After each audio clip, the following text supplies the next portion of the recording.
KP Vivekananda గారు మాట్లాడతారు sir.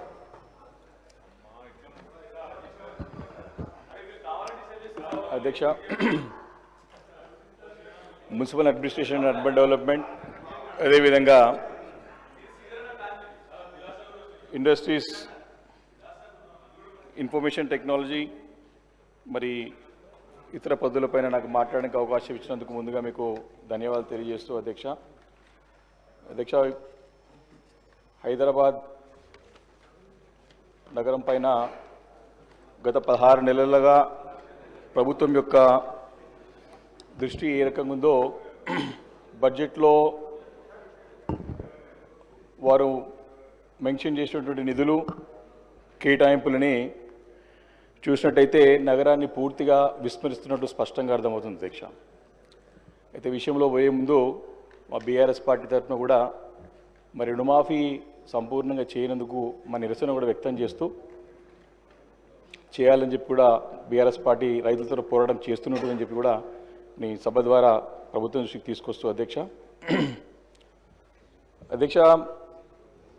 గత సంవత్సరము 10,000 కోట్లు హైదరాబాద్ నగరానికి ప్రత్యేకంగా కేటాయిస్తామని చెప్పినప్పుడు నగర ప్రజలతో పాటు ప్రజాప్రతినిధులందరూ కూడా చాలా సంతోషించారు అధ్యక్ష.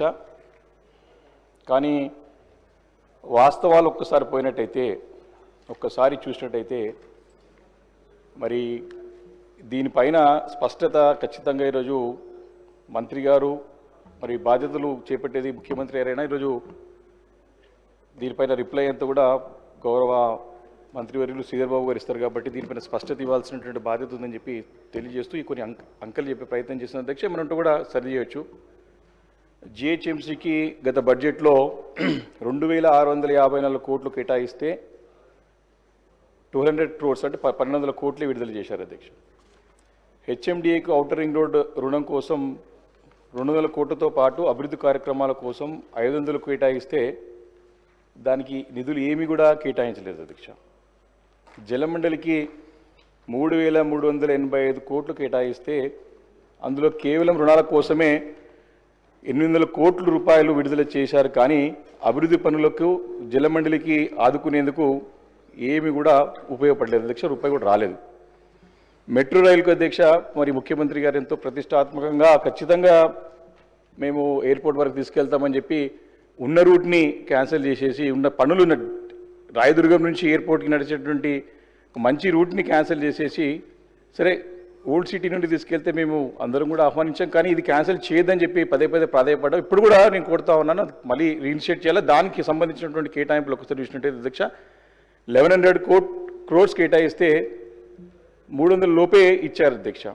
అదేవిధంగా మళ్ళీ ఈ హెచ్సిటీ ఐసిటీ పేరు మీద కూడా 2,650 crores కేటాయిస్తే అధ్యక్ష దాంట్లో కేవలం 902 crores మాత్రమే ఇచ్చారు అధ్యక్ష.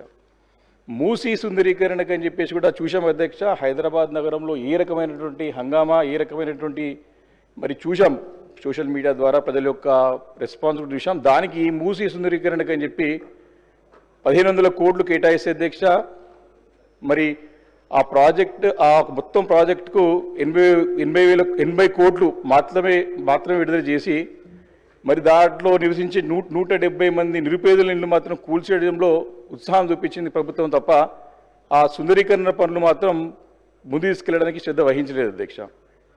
ఇలా గత ఏడాది కేటాయించిన నిధుల్లో కేవలం 25% నిధులను మాత్రమే విడుదల చేసి మరి నగరంని పూర్తిగా విస్మరించినట్టు స్పష్టంగా ఈ యొక్క గణాంకాల ద్వారా అర్థమవుతుంది అధ్యక్ష గత బడ్జెట్లో. అయితే గొప్పలు చెప్పుకోవడానికి హడావుడి చేసింది ప్రభుత్వం తప్ప మరి దీన్ని పూర్తి చేయడానికి ఎక్కడో ప్రయత్నం చేయలేదు, పూర్తిగా విస్మరించింది అధ్యక్ష. ప్రభుత్వము మొదటి నుంచి కూడా 4th సిటీ, అదేవిధంగా ఫ్యూచర్ సిటీ ఈ రకమైనటువంటి ఒక నామకరణంతో కొత్త నగరాన్ని సృష్టించే ప్రయత్నంలో భాగంగా ఉన్న నగరాన్ని జాతీయంగా అంతర్జాతీయంగా ఎంతో ప్రఖ్యాతి మరి ఎంతో ఇమేజ్ ఉన్నటువంటి సిటీని పూర్తిగా విస్మరిస్తున్నట్టు స్పష్టంగా అర్థమవుతుంది అధ్యక్ష. అయితే ఈ యొక్క హైదరాబాద్ నగరం పైన ఒక విజన్ అంటూ ప్రభుత్వానికి ఉండాల్సిన అవసరం బాధ్యత ఉంది. అది కూడా దీనిపైన సంపూర్ణంగా అవగాహన పెంచుకోవాల్సిన అవసరం ఉన్నది. దీన్ని ఏ రకంగా ముందు తీసుకెళ్లాల్సిన అవసరం ఉందని చెప్పేసి నేను ఈ సందర్భంగా మనవి చేస్తున్నాను అధ్యక్ష. అయితే గత బడ్జెట్ గురించి నేను చెప్పాను అధ్యక్ష, దాదాపు 25% నిధులనే మరి కేటాయించి మిగతాది కూడా మరి ఇక్కడ కూడా ఖర్చులో కనపడలేదు. ఈ సంవత్సరం అధ్యక్ష జిహెచ్ఎంసీకి ఈసారి 7,582 crores గవర్నమెంట్ జిహెచ్ఎంసీ డిమాండ్ చేస్తే దాంట్లో 3,101 crores మాత్రమే కేటాయించి దాంట్లో 40%నే ఇస్తానికి ప్రభుత్వం ముందుకు వచ్చింది అధ్యక్ష. ఈ పైసలు మరి ఈ డబ్బులు ఎలా ఇస్తారో అనేది కూడా దీంట్లో స్పష్టత లేదు. హెచ్సిటీ కోసానికి 4,000 కోట్లు అడిగితే అధ్యక్ష 2,654 crores మాత్రమే ఇచ్చారు అధ్యక్ష. భూసేకరణకు 400 కోట్లు అడిగితే అధ్యక్ష ఇచ్చింది 18 కోట్లు మాత్రమే అధ్యక్ష, అంటే కేటాయించింది. అంటే ఇక్కడనే అసలు సంగతి అంటే సీరియస్నెస్ ప్రభుత్వం యొక్క కమిట్మెంట్ అనేది ఎక్కడనే అర్థమవుతుంది అధ్యక్ష. ఎందుకంటే పనులకు 2,654 కోట్లు కేటాయించారు కానీ భూసేకరణకు మాత్రం నిధులు కూడా సరిపోయేంటే 18 కోట్లు, 400 కోట్లు అడితే 18 కోట్లు ఇచ్చారంటే భూసేకరణ కాదని చెప్పి స్పష్టంగా అర్థమవుతుంది అధ్యక్ష. అంటే మళ్ళొకసారి ఇది కేవలము కాగితాలకి మాత్రమే సాటిస్ఫాక్షన్ చేసే విధంగా క్షేత్రస్థాయిలో సాధ్యపడని విధంగా స్పష్టంగా అర్థమవుతుంది అధ్యక్ష. ఈ రకంగా ఎట్లా ముందుకు పోతారని ఖచ్చితంగా మంత్రి గారు తన సమాధానంలో చెప్పాల్సిందిగా నేను వారిని డిమాండ్ చేస్తున్నాను అధ్యక్ష. అదేవిధంగా జలమండలి మీద అధ్యక్ష ఇప్పటికే 1,500 కోట్ల రుణం ఉంది అధ్యక్ష. గోదావరి 2-3 దశల కింద మరో 2,250 crores భారం మోపనున్నారు. 8,000 crores అడిగితే 3,385 crores మాత్రమే కేటాయించి పోయిన సంవత్సరం లాగానే మరి ఈ సంవత్సరం కూడా ముందుకు తీసుకెళ్ళి అందులో కేవలం పోయినసారి కూడా సేమ్ ఇదే ఫిగర్ ఇచ్చారు అధ్యక్ష. కానీ దాంట్లో తిరిగి చెల్లింపు అంటే మా బ్యాంక్ రుణాలు కానీ దానికి కేటాయించి 800 crores తప్ప అభివృద్ధి పనులకు ఒక్క పైసా కూడా ఇవ్వలేదు అధ్యక్ష. ఇంకో ముఖ్యమైనటువంటి అంశం అధ్యక్ష, అంటే హైదరాబాద్ నీటి అవసరాలను దృష్టిలో పెట్టుకొని మరి గతంలో కేసీఆర్ గారి నాయకత్వంలో అప్పుడు కేటీఆర్ గారు కూడా పురపాలక శాఖ మంత్రిగా ఉన్నప్పుడు 1,062 కోట్లతో కాళేశ్వరం పథకంలో భాగమైనటువంటి కొండపోచమ్మ సాగర్ నుంచి 10 TMCలు గోదావరి జలాన్ని నగరానికి తరలించేందుకు అన్ని ఏర్పాట్లు చేశారు. కానీ ఈ ప్రభుత్వము 2-3 దశలంటూ మల్లన సాగర్ నుంచి 20 TMC తరలించేందుకు రూపాయలు 7,536 కోట్లతో టెండర్లు పిలిచింది అధ్యక్ష. అంటే 26 కిలోమీటర్ల దూరం ఉన్న కొండపోచమ్మ నుంచి కాకుండా దూరం ఉన్నటువంటి మల్లన సాగర్ నుంచి నీళ్లు తీసుకురావడానికి ఎవరి గురించి ఈ యొక్క ప్రయోజనం చేస్తున్నారో అర్థం కాని పరిస్థితి అధ్యక్ష. అసలు బోర్డు ఇప్పటికే దానిపైన 8,000 crores పైగా ఆర్థిక లోటు ఉంది అధ్యక్ష. అలా జలమండలిపై 1,000 కోట్లతో అయిపోయేదాన్ని అదనంగా 6,000 కోట్లు అంటే 7,000 కోట్లతో పెంచి మళ్ళీ బోర్డు పైన భారం మోపడానికి ప్రభుత్వం ప్రయత్నం చేస్తుంది స్పష్టంగా అర్థమవుతుంది అధ్యక్ష. అదేవిధంగా గతంలో కేసీఆర్ గారి నాయకత్వంలో 10 ఏళ్ల పాటు అధ్యక్ష గతంలో కూడా పూర్వం కూడా చూసాం, హైదరాబాద్ నగరంలో చూసాం, ఎప్పుడు చూసినా జలమండలి ముందు ఖాళీ కుండలతో ఖాళీ బిందులతో ధర్నాలు అధ్యక్ష. గతంలో స్వర్గీయ పీజే నరేంద్ర రెడ్డి గారు ఎప్పుడు కూడా అక్కడ ధర్నాలు చేస్తుండే అధ్యక్ష. మేము చిన్ననాటి నుండి కూడా మొన్న ఎమ్మెల్యే వరకు కూడా ఏ సమ్మర్లో కూడా ధర్నాలు లేనటువంటి ఎండాకాలం లేదు అధ్యక్ష. అలాంటిది కేసీఆర్ గారు ప్రాతినిధ్యం నాయకత్వం తీసుకున్న తర్వాత మరి ఎప్పుడు కూడా నీటి సమస్య లేకుండా చక్కగా మంచి అంటే సంతృప్తికరంగా హైదరాబాద్ నగరం అంతా కూడా నీటి సరఫరా చేసినటువంటి ఘనత వారికి ఉంది అధ్యక్ష. కానీ మరి గత ఏడాది వర్షాలున్నా మా నగరంలో నీటి అయితే ఎందుకు వస్తుంది అధ్యక్ష? ట్యాంకర్లు ఎందుకు పెరిగిపోయినాయి? ట్యాంకర్ల డిమాండ్ ఎందుకు పెరిగింది? ఎందుకు ప్రభుత్వం దీనిపైన చర్య తీసుకోవడం ముందుకెళ్తా ఉన్నారు? గతంలో వారానికి 10 రోజులు ఒకసారి నీళ్ళు వచ్చేటువంటి సందర్భాలు ఉండే, కానీ కేసీఆర్ గారి హయాంలో ఇక్కడ కూడా బాధ లేకుండా మరి దాని సమస్య పరిష్కరించి మరి ముందుకు వెళ్ళే తరుణంలో ఈ సంవత్సరం మళ్ళీ పాత రోజులు గుర్తొచ్చే విధంగా కనపడుతోంది అధ్యక్ష. ప్రధానంగా ఈ యొక్క వ్యవస్థ నిర్వహణలో సక్రమంగా జరగట్లేదు అని స్పష్టంగా అర్థమవుతోంది. జలమండలి యొక్క వేసవి కార్యాచరణ ప్రణాళిక రూపొందించడానికి అడుగులేస్తలేదు. ఇప్పుడు అడుగుతూనేమో ఎండలు నెల ముందే మొదలయ్యాయని చెప్పి మరి ప్రకృతి మీద నెపం మోపడానికి ప్రయత్నం చేస్తున్నట్టు స్పష్టంగా అర్థమవుతుంది అధ్యక్ష. నీటి వ్యవస్థ నిర్వహణ మరి సరైనటువంటి సమర్థత లేక ఈ నీటి సమస్యతోని నీటి యొక్క షార్టేజ్తోని హైదరాబాద్ ఒక బ్రాండ్ ఇమేజ్ కూడా దెబ్బతినడానికి అవకాశం ఉంది. కాబట్టి ఈ నీటి సమస్యని ఇమీడియట్గా పరిష్కరించడానికి మరి కార్యాచరణ రూపొందించాల్సిన అవసరం ప్రభుత్వం పైన ఉందని చెప్పి ఈ సందర్భంగా మనం చేస్తున్నారు అధ్యక్ష. గోదావరి 2-3 దశల్లో పూర్తయ్యేందుకు కనీసం 2-3 సంవత్సరాలు పడుతుంది అధ్యక్ష. Godavari second and third phase పూర్తి కావడానికి సుమారు 2-3 సంవత్సరాలు పడుతుంది. అందుకే ప్రభుత్వం గతంలో తక్కువ వ్యయంతో రోజుకు 60 మిలియన్ గ్యాలన్ల కృష్ణా జలాలను తరలించేందుకు ఒక వెసులుబాటు ఉంది. ఇప్పుడు నాగార్జున సాగర్ నుంచి 3 దశల్లో రోజుకు 270 మిలియన్ గ్యాలన్ల కృష్ణా వాటర్ వస్తున్నాయి అధ్యక్ష. ఈ పథకం రూపొందించే సమయంలో అప్పట్లే 20% ఎక్సెస్ వెసులుబాటు అంటే కుషన్ పెట్టుకున్నారు అధ్యక్ష. ఎందుకంటే ఎప్పుడైనా ఇట్లా సీరియస్ ప్రాబ్లం వస్తే మళ్ళీ స్కేర్ సిటీ ఉంటాయని. అంతే దాంట్లో భాగంగా ఒక పైప్ లైన్లో రోజుకు 90 మిలియన్ గ్యాలన్లు తీసుకువస్తున్నారు. ఇందులో 20% మనకి వెసులుబాటు అంటే దగ్గర మనకి రోజుకు 18 మిలియన్ల గ్యాలన్లు అదనంగా తీసుకురావచ్చు. వాటర్ ట్రీట్మెంట్ ప్లాంట్ సామర్థ్యం కూడా అదనంగా మనకి 20% ఉంది. ఇలా 3 దశల్లో అంటే 18 × 3 అంటే 54 మిలియన్ గ్యాలన్లు తీసుకురావచ్చు. ఇందుకు కేవలము ఖర్చు అయ్యేది 800 కోట్లు మాత్రమే. ఇది ఖర్చు చేస్తే కోదండపూర్ నుంచి గుణగల్ మరి అక్క వరకు 4 పైప్ లైన్లు వేయవచ్చు. కేవలం 8 నెలల్లో పని పూర్తవుతుంది. అదేవిధంగా అధ్యక్ష నాగార్జున సాగర్ డెడ్ స్టోరేజ్ రావడంతో మళ్ళీ 5 crores పెట్టి అప్పుడే ఎమర్జెన్సీ మోటార్లు పెడుతున్నారు. ఇప్పుడు నాగార్జున సాగర్ నీళ్ళు డెడ్ స్టోరేజ్ వచ్చింది కాబట్టి మనకి ఎమర్జెన్సీ వాటర్ కావాలి కాబట్టి మోటార్లు పెడుతున్నారు. గతంలో కేసీఆర్ గారి నాయకత్వంలో 80% వరకు పనులు పూర్తి చేసినటువంటి సుంకిశాల పథకం పూర్తి అయితే డెడ్ స్టోరేజ్కి కూడా నీళ్లు వచ్చేవి. ఇప్పుడు సుంకిశాల పూర్తి అయితే అధ్యక్ష 80% పూర్తయింది. ఇంకా 20% పూర్తి అయితే మనకి అదనంగా ఖర్చు లేకుండా ఖచ్చితంగా ఇప్పుడున్నట్టు ఆ సుంకిశాల నుంచి వాటర్ రాయడానికి అవకాశం ఉండే. కానీ ఈస్ట్ ఇండియా కంపెనీగా పిలువబడే మెగా కంపెనీ వారికి నిర్వాహకం వల్ల ప్రభుత్వం నిర్లక్ష్యం వల్ల సుంకిశాల రీటైనింగ్ వాళ్ళు కుప్ప ఊలింది.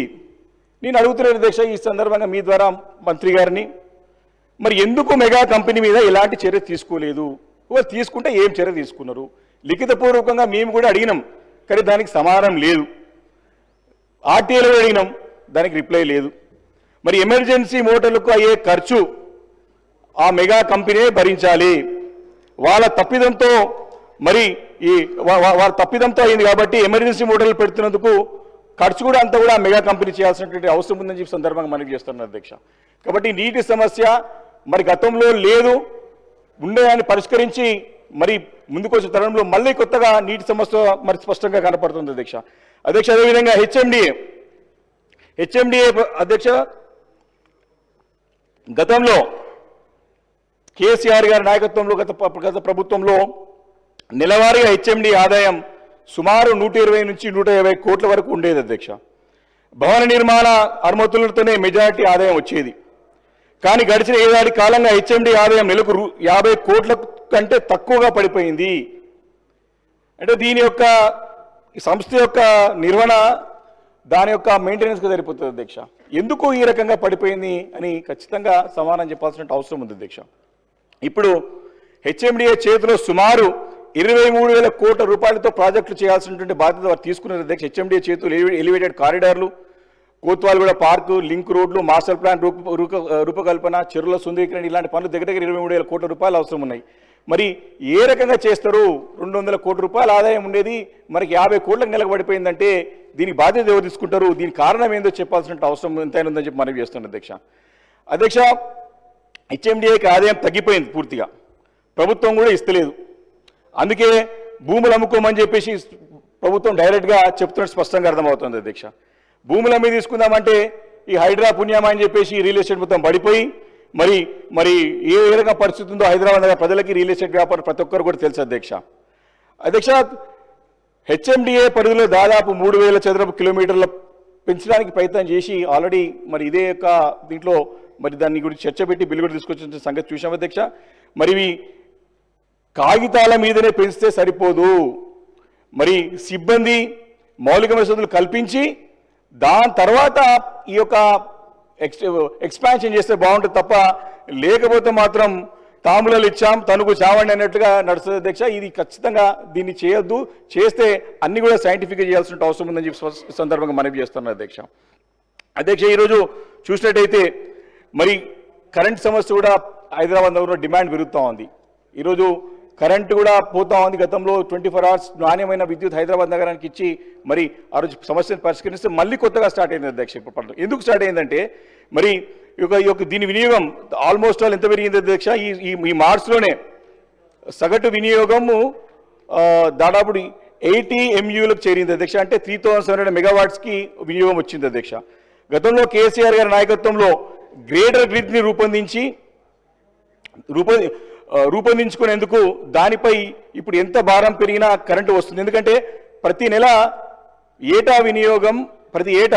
ప్రతి సంవత్సరం కూడా 10 to 15% పెరుగుతుంది అధ్యక్ష. అందుకు అనుగుణంగా కొత్త సబ్స్టేషన్లు, ట్రాన్స్ఫార్మర్లు, లైన్లు వేయాలి. కానీ ఇప్పుడు ప్రభుత్వం మాత్రము అసలు వేసవి కార్యాచరణ రూపొందించలేదు, అమలు చేయలేదు, ప్లాన్ లేదు, ప్లాన్ ఆఫ్ యాక్షన్ లేదు, ఇంప్లిమెంటేషన్ కూడా చేయడానికి ప్రయత్నం చేస్తలేదు అధ్యక్ష. అందుకే గతంలో లేక 24 hours కరెంటు ఉండటం లేదు అధ్యక్ష. గ్రేటర్ పరిధిలో 72 సబ్స్టేషన్లు ఏర్పాటు చేయాలని ఏడాదిన్నర కిందటనే అధికారులు ప్రతిపాదనలు పెట్టారు. గతంలో 1-2 సబ్స్టేషన్ల కోసం టెండర్లు పిలిచేవాళ్ళు అధ్యక్ష.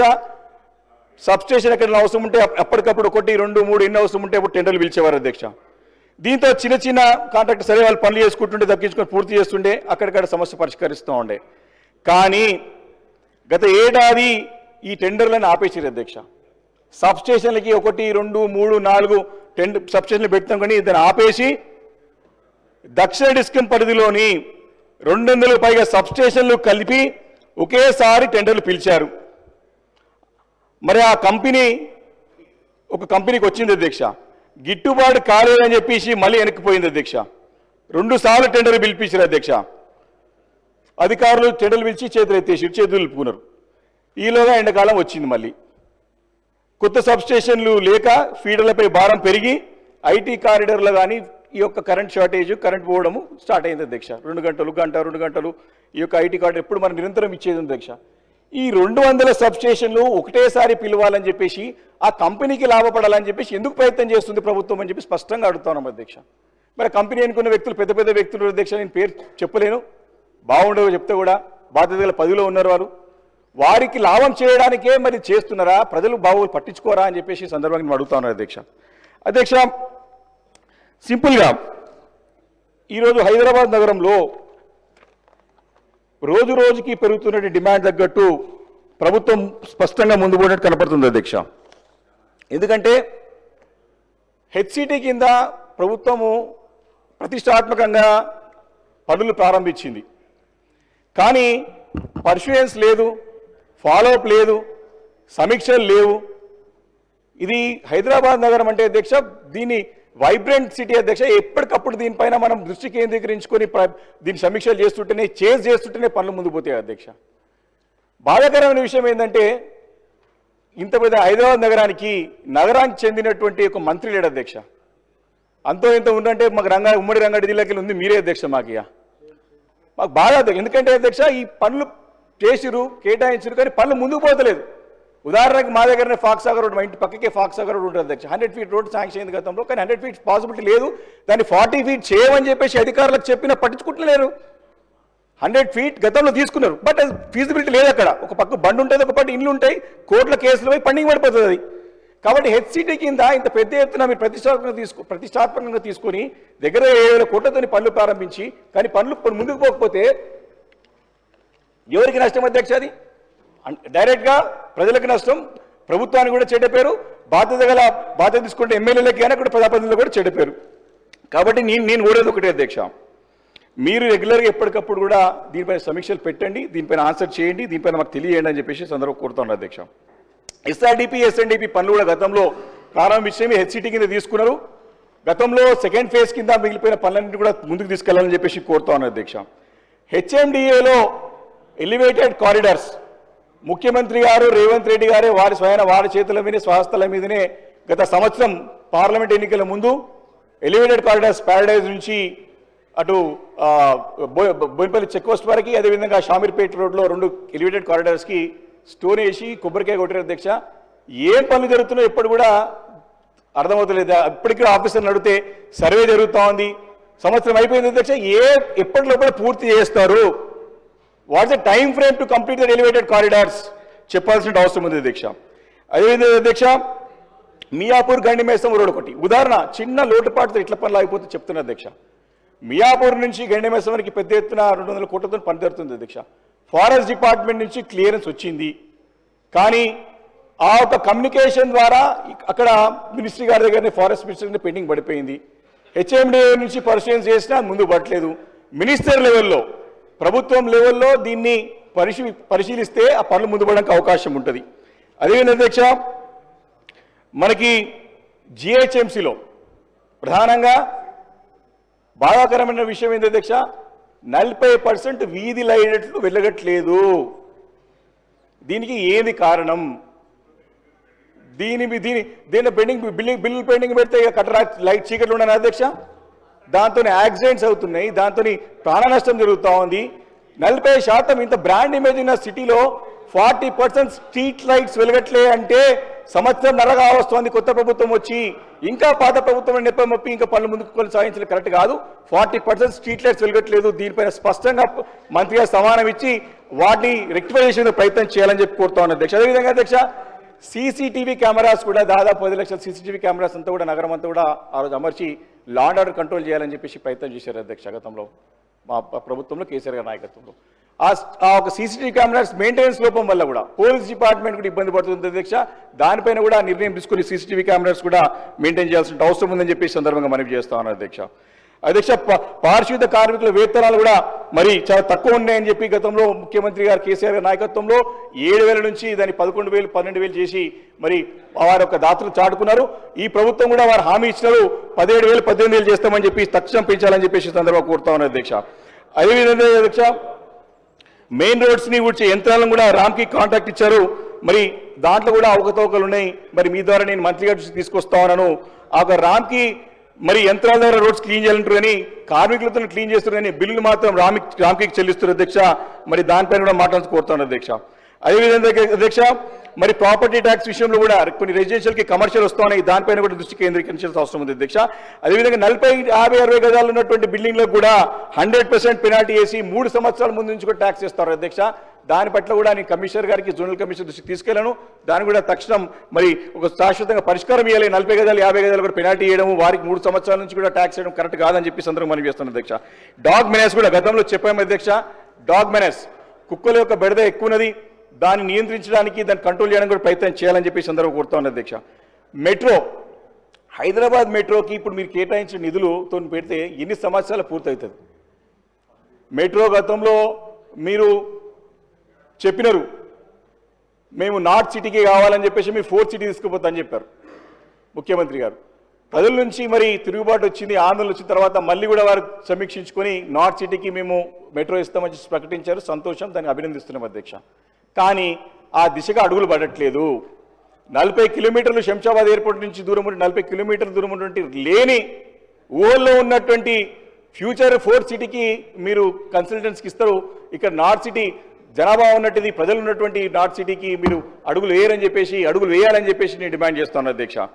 అదేవిధంగా కాలుష్యము హైదరాబాద్ నగరంలో వాహన కాలుష్యమే కదా అధ్యక్ష, ఇండస్ట్రియల్ పొల్యూషన్ కూడా పెరిగిపోయింది రోజు రోజుకి. ఎందుకు ఇది ఈ యొక్క దుస్థితి వచ్చింది అధ్యక్ష?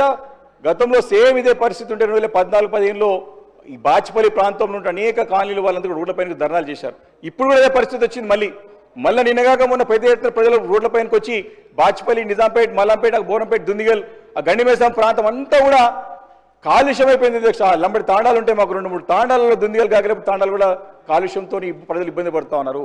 ఎందుకే కాలుష్యం గతంలో నియంత్రణలో ఉండి కంట్రోల్లో ఉన్నటువంటి ఈ యొక్క కాలుష్యాన్ని కంట్రోల్ చేసేటువంటి బోర్డు, ఈ యొక్క పొల్యూషన్ కంట్రోల్ బోర్డు ఎందుకు పని చేయలేకపోతా ఉంది? ఎందుకు కాలుష్యం పెరిగింది? ప్రజలు ఎందుకు రోడ్లపైన కొంచెం ధర్నాలు చేస్తూ ఉన్నారు? ఇది ప్రభుత్వ నిర్వాహకమా, ప్రభుత్వం యొక్క విఫలమా, ప్రభుత్వం యొక్క మరి చేతగానితనమా చెప్పాల్సిన అవసరం సందర్భంగా మనం చేస్తున్నాం అధ్యక్ష. అదేవిధంగా హైదరాబాద్ నగర ప్రజలకు అవసరం ఉన్నటువంటి ఉస్మానియా, నిమ్స్, మరి గాంధీ హాస్పిటల్ హెల్త్ గురించి గతంలో ఉండే మరి కేసీఆర్ గారు ఆలోచన చేసి 1 కోటి జనాభా దాటిపోతా ఉందని ఆలోచన చేసి మరి మంచి సూపర్ స్పెషాలిటీ హాస్పిటల్స్ని మరి స్టార్ట్ చేసిన అధ్యక్ష. మరి నిన్న హెల్త్ మినిస్టర్ గారి స్టేట్మెంట్లో 8-9 నెలల్లో పూర్తి చేస్తామని చెప్పి మాట ఇచ్చారు, కానీ అక్కడ పరిస్థితి లేదు. మరి ఇంకా కూడా మీరు చేసింగ్ మోడ్లో పెట్టి వార్ ఫుట్ మీరు వార్ రూమ్ ఏర్పాటు చేసి ఈ యొక్క హాస్పిటల్స్, సూపర్ స్పెషాలిటీ హాస్పిటల్స్ పూర్తి చేయడానికి ప్రయత్నం చేస్తే తప్ప అది అనుకున్న టైంలో పూర్తి చేయడానికి అవకాశం లేదని చెప్పి సందర్భంగా నేను మనవి చేస్తా ఉన్నాను అధ్యక్ష. అదేవిధంగా ఈ సందర్భంగా నేను మీ జిహెచ్ఎంసీ కూడా జిఏఎస్ అని ఒక సర్వే స్టార్ట్ చేసింది అధ్యక్ష, జియోగ్రఫికల్ ఇన్ఫర్మేషన్ సర్వే అని చెప్పి హడావుడి చేసింది అధ్యక్ష కొన్ని రోజులు, కొన్ని నెలలు. దాని తర్వాత దాన్ని ఊసెత్తుతలేరు అధ్యక్ష. ఏంది, what's the status of the GAS survey? ప్రజలకి మీరు తీసుకొచ్చి సర్వే అని చెప్పారు, దాని గురించి సమాధానం లేదు మళ్ళీ. కాబట్టి ఇలాంటి ఎన్నో ఒక పని తీసుకోవడం, వెనక్కి రావడం. అదేవిధంగా అధ్యక్ష, ఈ హెచ్ఎండిఏ పరిధిలో కానీ తెలంగాణ రాష్ట్రం అంతా కూడా పట్టణీకరణ అవుతున్న తరుణంలో గతంలో చాలా మటుకి లేఅవుట్లు అయినాయి, చాలా మటుకి గ్రామ పంచాయతీ లేఅవుట్లు అయినాయి, చాలామంది ల్యాండ్ కొనేసుకురు, ప్లాట్ కొనేసుకురు అయిపోయింది అధ్యక్ష. ప్రభుత్వం మరి ఈ వారం రోజులు చూస్తూ ఉన్నాం, ఎల్ఆర్ఎస్ స్కీమ్తో ముందుకు వచ్చింది. గతంలో ప్రభుత్వ పెద్దల యొక్క స్లోగనే, గతంలో అపోజిషన్ పార్టీలో ఉన్నటువంటి నాయకులు, ముఖ్యమంత్రి గారు కానీ, ఉత్తమ్ కుమార్ రెడ్డి గారు పెద్దలు కానీ, అదేవిధంగా సీతక్క గారు కానీ, నో ఎల్ఆర్ఎస్ నో బీఆర్ఎస్ అన్నారు అధ్యక్ష. నేను రిక్వెస్ట్ చేస్తా ఉన్నా, ఎల్ఆర్ఎస్ తీసుకురావడం సంతోషమే, మీరు ఇచ్చిన మాట ప్రకారమే ఎల్ఆర్ఎస్ ఉచితంగా చేస్తామని చెప్పి మాట ఇచ్చారు. మాట కట్టుబడి మరి మడమ తిట్టని పార్టీ అని చెప్తారు కాబట్టి మడమ తిప్పకుండా మీరు మాట నిలబెట్టుకోవాలని చెప్పేసి బీఆర్ఎస్ పార్టీ డిమాండ్ చేస్తుంది అధ్యక్ష. అదేవిధంగా 2 BHKలు దాదాపు నగరం శివార్లో మొత్తం చాలా పెద్ద ఎత్తున 2 BHK హౌస్, డిగ్నిటీ హౌసింగ్కి వచ్చాయి అధ్యక్ష. చాలా పూర్తయినాయి, చాలా ఇళ్ళు నివాసం కూడా ఉంటా ఉన్నారు. దాంట్లో నేను రిక్వెస్ట్ చేస్తున్నది అధ్యక్ష, అక్కడ వారికి గ్రేవ్ యార్డ్స్ కానివ్వండి, అమ్యూనిటీస్కి కొన్ని ప్లేస్ తీసుకున్నా కానీ గ్రేవ్ యార్డ్స్కి మరి హిందూ, ముస్లిం, క్రిస్టియన్ గ్రేవ్ యార్డ్స్కి స్థలాలు కావాలా, టెంపుల్, మాస్, చర్చ్ కూడా స్థలాలు కావాలా. నేను మీ ద్వారా మంత్రిగా రిక్వెస్ట్ చేస్తా ఉన్నాను, ఇమీడియట్గా రెవెన్యూ అథారిటీస్కి మీరు డైరెక్షన్స్ ఇచ్చి వారి సరిపడా స్థలాలన్నీ కూడా సేకరించి వాటికి ఇచ్చినట్టయితే ప్రజలందరూ ఇబ్బంది పడుతున్నారు. నన్ను చనిపోతే, ఎందుకంటే దాని నివాసం ఉంటున్నారు అక్కడ, మనం చనిపోతే ఎక్కడ పోయాలా, ఒక స్థానికులు వారిని అంటే ఎవరికి పరిమితులకు ఉంటాయి కాబట్టి ఇది చాలా సీరియస్ ఇష్యూ కాబట్టి దాన్ని అడ్రస్ చేసి దీన్ని పరిష్కారం చూపెట్టాలని చెప్పేసి మీ ద్వారా మంత్రి గారికి కోరుతా ఉన్నాను అధ్యక్ష. అదేవిధంగా మనకి హెచ్ఎండిఏ పరిధిలో ఉన్నటువంటి కొన్ని స్థలాలని గతంలో సరే అప్పుడు జర్నలిస్టులకు కానివ్వండి వీళ్ళందరికీ ఇచ్చింది, కానీ ఆ సుప్రీంకోర్టులో వచ్చి పెండింగ్ పడినటువంటి మాట మన దృష్టికి వచ్చింది. అయితే జవహర్లాల్ నెహ్రూ సొసైటీ ద్వారా ల్యాండ్ వచ్చి నిజాంపేటలో వాళ్ళకి కేటాయింపబడితే ఇప్పుడు మేమే సహకారం అందించి వారికి పొజిషన్ కూడా చేయించడానికి సహకారం అందించాము అధ్యక్ష. అయితే ఇప్పుడు కొంపల్లిలో సెంట్ యాన్ స్కూల్ పక్క కూడా సర్వే నెంబర్ 25 పార్ట్లో ఇవ్వడం జరిగింది. అయితే దాని వెనకాల చాలా కాలనీస్ ఉన్నాయి. అక్కడ నుంచి న్యాచురల్ స్ట్రీమ్ డ్రైనేజ్ సిస్టమ్ కానీ, స్ట్రాంగ్ వాటర్ డ్రైన్ కానీ దాంట్లో కొని ఆ ల్యాండ్లోంచి వెళ్తూ ఉంది. న్యాచురల్ వ్యాల్యూ ఉంది. హెచ్ఎండబ్ల్యూఎస్ దానికి సంబంధించినటువంటి సుమారు కొన్ని కోట్ల రూపాయలు మంజూరు చేసింది, కానీ హెచ్ఎండిఏ దానికి ఎన్ఓసి ఇస్తలేదు. రోడ్డు, డ్రైనేజు, ఎలక్ట్రిసిటీ మరి ఇవన్నీ కూడా ఎమర్జెన్సీ సర్వీసెస్ కాబట్టి అది అవసరమే. అక్కడ వెనక ప్రజలు ఇబ్బంది పడుతున్నారు, దాన్ని పరిష్కరించాల్సిందిగా నేను సందర్భంగా కోరుతా ఉన్నా అధ్యక్ష. ఈరోజు రియల్ ఎస్టేట్ గురించి తప్పకుండా చెప్పాల్సిన అవసరం ఉంది అధ్యక్ష. నేను గత అసెంబ్లీ సమావేశాల్లో కూడా నేను మంత్రి గారు కూడా చెప్పాను, సార్ మీరు తీసుకున్న నిర్ణయాలు కొన్ని నిర్ణయాలతో సరే కొన్ని నిర్ణయాలు ఇండస్ట్రియల్గా వచ్చే పెట్టుబడులకి ఇబ్బంది ఉన్నా ఈ హైడ్రా అనే దానితో ఈ రియల్ ఎస్టేట్ పూర్తిగా ఇబ్బంది పడుతుందని చెప్పి మరి గతంలో చెప్పడం జరిగింది అధ్యక్ష. మా దగ్గర వేణుగోపాల్ రెడ్డి అనే బిల్డర్ అధ్యక్ష, వారి సిస్టర్కి గత అసెంబ్లీ ఎలక్షన్స్లో ఫోన్ చేసి మనం ఈసారి మనము కాంగ్రెస్ పార్టీకి ఓటేయాలని చెప్పేసి వాళ్ళ సిస్టర్కి చెప్తే, సిస్టర్ ఎందుకు అని వాళ్ళ బ్రదర్ని అడుగుతుంది అధ్యక్ష, బిల్డర్ని. మనం మార్పు కావాలి అని చెప్పేసి ఆయన చెప్తాడు అధ్యక్ష. వేణుగోపాల్ రెడ్డి మొన్న చనిపోయింది అధ్యక్ష, ఆత్మహత్య చేసుకున్నాడు. మేము వారింటికి నేను, హరీష్ రావు గారు అందరం కలిసి వెళ్ళి అడిగినాం అధ్యక్ష. ఆమె అన్నది కొంపల్లి అధ్యక్ష, గుండ్లపోచంపల్లి, అది అందరూ కూడా తెలుసు. అడిగిన తర్వాత ఆ సోదరిమని చెప్తుంది, మా తమ్ముడు ముఖ్యమంత్రి అంటే రేవంత్ రెడ్డి గారి పేరు నమ్మకంతో మార్పు కావాలని చెప్పి నన్ను కాంగ్రెస్ పార్టీకి ఓటేయమన్నాడు, కానీ వాడి మార్పు వాని ప్రాణాన్ని తీసుకోవడానికి వస్తుందని చెప్పేసి మేము ఊహించలేదని చెప్పేసి తన బాధను వ్యక్తం చేసింది అధ్యక్ష. నేను ఆ స్టేట్మెంట్ కూడా ఎందుకు చెప్తున్నానంటే అధ్యక్ష, ఆ స్టేట్మెంట్ కూడా నేను మీ ద్వారా వారికి పంపిస్తాను అధ్యక్ష, చూసుకోమని వచ్చే అధ్యక్ష. దాని గురించి నేనేమంటాను అధ్యక్ష, కొన్ని నిర్ణయాలు ప్రజల్లో వచ్చేటువంటి ప్రజల్లో వచ్చేటువంటి ప్రజల్లో వచ్చే ఇబ్బందుల గురించి వారు చెప్పాల్సిన అవసరం ఉంది కాబట్టి నేను చెప్తున్న అధ్యక్ష సభ తెలుసుకోవాల్సిన అవసరం ఉందని చెప్పి సందర్భంగా నేను మనవి చేస్తున్నాను అధ్యక్ష. అదేవిధంగా మనకి కొన్ని మున్సిపాలిటీలలో కూడా మనకి దగ్గర TUFIDC ఫండ్స్ గతంలో శాంక్షన్ అయ్యాయి అధ్యక్ష. ఉదాహరణకి చాలా మున్సిపాలిటీకి శాంక్షన్ అయ్యి, ఉదాహరణకి మా యొక్క సహచర శాసనసభ్యుడు మరి డాక్టర్ సంజయ్ గారి కాన్స్టిట్యున్సీలో ఉన్నటువంటి కోరట్ల కానీ మెట్పల్లి మున్సిపాలిటీలకి 15 కోట్లు 15 శాంక్షన్ అయినా మరి పనులు ముందు కాకుండా అయిపోయినాయి. TUFIDC ఎక్కడైతే నిధులు గతంలో మంజూరైనాయో అన్ని మున్సిపాలిటీలకు కూడా మీరు ముందుకు తీసుకెళ్లాల్సిన అవసరం ఉందని చెప్పి సందర్భంగా మనవి చేస్తున్నాను అధ్యక్ష. పెట్టుబడులు, అదేవిధంగా పెట్టుబడుల విషయం వచ్చేసరికి అధ్యక్ష చాలా సంతోషం. మరి గతంలో దావోస్లో 4 సబ్జెక్టులు మాట్లాడుతున్నారు బ్రదర్. గతంలో మనకి 40,000 కోట్లు పెట్టుబడులు వచ్చినాయని చెప్పేసి మంత్రి గారు ప్రకటించారు అధ్యక్ష. రెండోది 1,78,000 కోట్లు దాదాపు వచ్చినాయని చెప్పేసి కూడా మరి వారి యొక్క స్టేట్మెంట్లో చూసాం అధ్యక్ష. దీంతో పాటు వస్తే సంతోషమే, ఆహ్వానిస్తాం, రావాలి, రాష్ట్రం బాగుండాలని కోరుకునే వాళ్ళలో ముందుండేది బీఆర్ఎస్ పార్టీ, ముందుండే పార్టీ మా పార్టీ అధ్యక్ష. మరి మనకి తెలంగాణ నుంచి కార్నింగ్, కేన్స్, ప్రీమియర్ ఎమర్జెన్సీస్ ఇవి మన రాష్ట్రం నుంచి వేరే రాష్ట్రాలకు పోవడం వెనుక కారణం ఏంటిదో మరి ప్రభుత్వం చెప్పాల్సిన అవసరం ఉంది అధ్యక్ష. క్యాన్సిలేషన్ ఆఫ్ ఫార్మాసిటీ అంటే ఫార్మాసిటీ రద్దు, ఫార్ములా కార్ రేస్ రద్దు, రాయదుర్గం నుంచి ఎయిర్పోర్ట్కి మెట్రో రద్దు, ఈ నెగటివ్ ఇంపాక్ట్స్ చాలా స్పష్టంగా కనపడి మరి ఈ యొక్క 3 కంపెనీలు మరి పోతందుకు కారణమయ్యాయా, ఇంకేమైనా కారణాలు ఉన్నాయా, రీజన్ మనకి దానికి ఎందుకు 3 కంపెనీలు పోయినాయో అధ్యక్ష. అదేవిధంగా మనకి గతంలో మరి మంత్రి గారు ఇప్పుడు ఐటీ మరి ఇండస్ట్రీస్ మినిస్టర్ గారు శ్రీధర్ బాబు గారే ఉన్నారు. వారు సమర్థుడు, ఎలాంటి సందేహం లేదు. మరి వారి ఆధ్వర్యంలో రాష్ట్రానికి 1,78,950 కోట్లు పెట్టుబడులు వచ్చినాయి. ఫస్ట్ ఇయర్లో 40,000 crores వచ్చినాయి. మేము చాలా సంతోషించాం, మంచిగా ఉద్యోగాలు పెరుగుతాయి, ఇంకా మంచి పెట్టుబడులు వస్తాయని చెప్పేసి. కానీ మొన్న వారం క్రితం 10 రోజుల క్రితం ముఖ్యమంత్రి గారు స్టేట్మెంట్ చూసాం. మమ్మల్ని ఎవరు నమ్ముతలేరు, మాకు ఎవరు డబ్బులు పెడతలేరు, మాకు ఎవరు అప్పు ఇస్తలేరు, ముఖ్యమంత్రి గారు అన్నారు.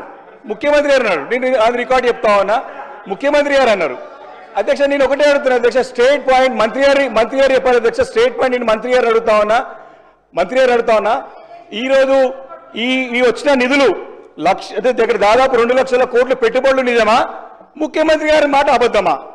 కాంట్రడిక్టరీ స్టేట్మెంట్స్ ఉన్నాయి అక్కడ, ప్రభుత్వం కాంట్రడిక్టరీ స్టేట్మెంట్స్ ఉన్నాయి అధ్యక్ష. వారికి బడ్జెట్ పద్ధతులపై మాట్లాడాలని చెప్పంటే